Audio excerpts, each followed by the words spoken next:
Welcome to all the viewers tuning into our channel. I'm honored to be here as a guest today.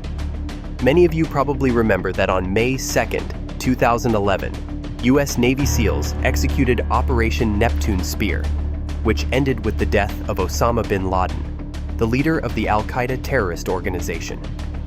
However, what you might not know is the intricate and relentless effort it took to find him. An operation spanning decades and involving countless sacrifices, intelligence breakthroughs, and untold persistence. Today, as a CIA officer directly involved in the manhunt, I'll share with you one of the most remarkable pursuits in modern history. This story is not only about bin Laden's death, but about the lives that were forever changed along the way, the critical decisions made, and the moments of hope and frustration that defined this mission. But before we dive in, don't forget to like, subscribe, and hit the bell icon to stay updated on our channel's latest uploads. Your support means the world to us and keeps us motivated to bring you incredible stories like this one. Let's begin in 1996, when the CIA established a specialized unit known as Alec Station, the same unit I worked with. Our mission? Investigate a wealthy Saudi businessman named Osama bin Laden. At the time, he was relatively unknown in U.S. intelligence circles. We wanted to determine whether he posed a genuine threat or was simply an eccentric billionaire pouring money into his extreme beliefs.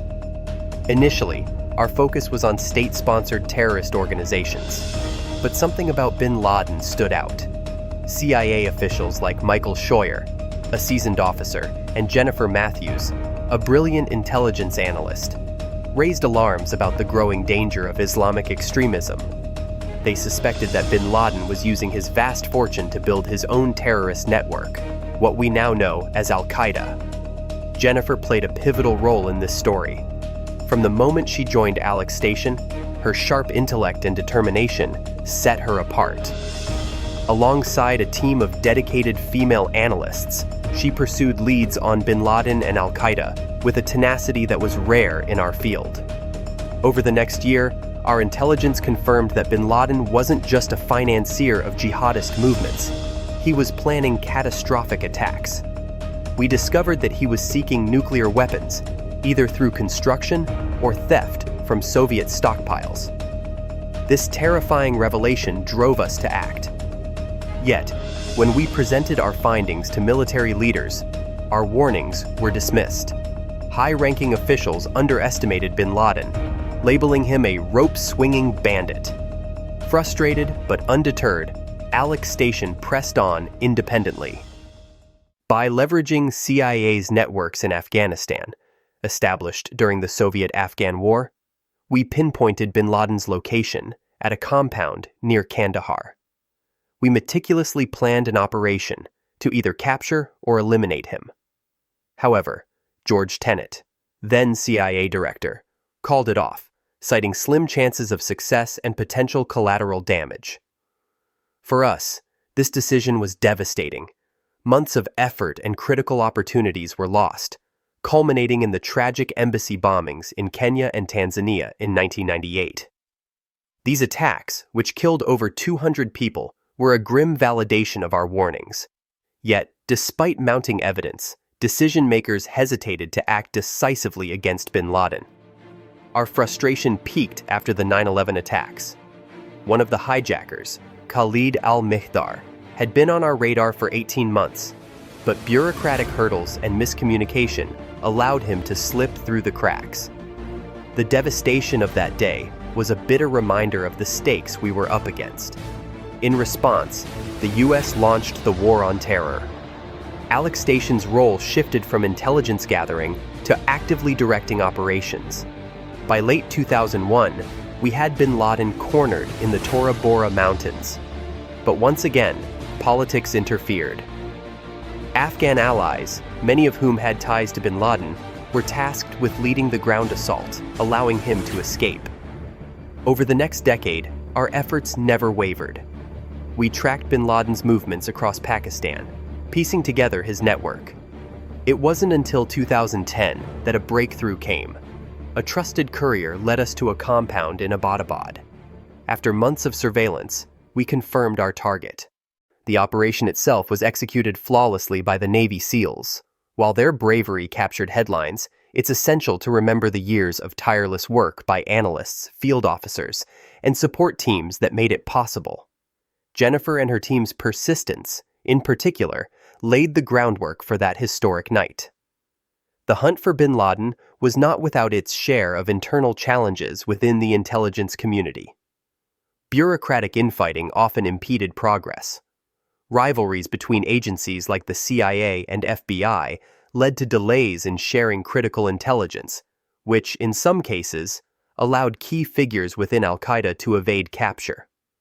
For instance, Alec Station had flagged Khalid al-Mihdhar, one of the 9/11 hijackers, long before the attacks, but a lack of interagency coordination meant that this information was not acted upon in time.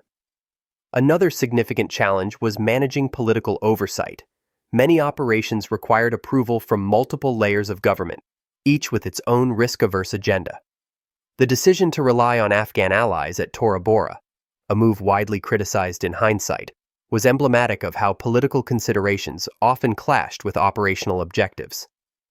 These challenges underscored the need for greater cohesion and trust within and across agencies, lessons that continue to influence counterterrorism strategies today. The personal toll on those involved in the manhunt for bin Laden was profound. Jennifer Matthews' story is one of both incredible dedication and heartbreaking loss. As one of the CIA's top counterterrorism experts, she played a critical role in tracking Al-Qaeda operatives. However, her relentless pursuit of justice came at a great cost. In 2009, she was among the 7 CIA officers killed in a suicide bombing at Camp Chapman in Afghanistan, an attack orchestrated by a double agent posing as an informant. Her death was a stark reminder of the dangers faced by intelligence personnel on the front lines. Others involved in the mission experienced years of psychological strain.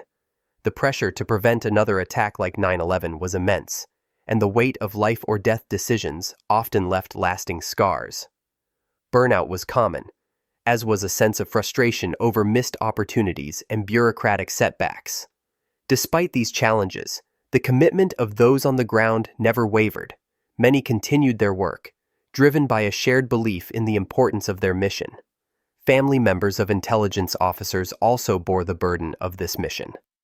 Long periods of absence, coupled with the secrecy surrounding their loved ones' work, created emotional distances that were difficult to bridge.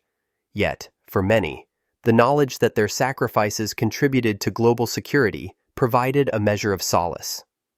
Today, as I recount this journey, I'm reminded of the sacrifices and dedication of so many individuals. The manhunt for bin Laden wasn't just about justice. It was about preventing future tragedies and ensuring the safety of countless lives. It highlights the importance of vigilance, adaptability, and collaboration in the face of evolving threats. To everyone watching, I hope this story inspires you to value the often unseen efforts behind monumental achievements. The fight against terrorism is far from over, but the lessons learned from the hunt for bin Laden continue to shape our strategies and policies. Thank you for joining me.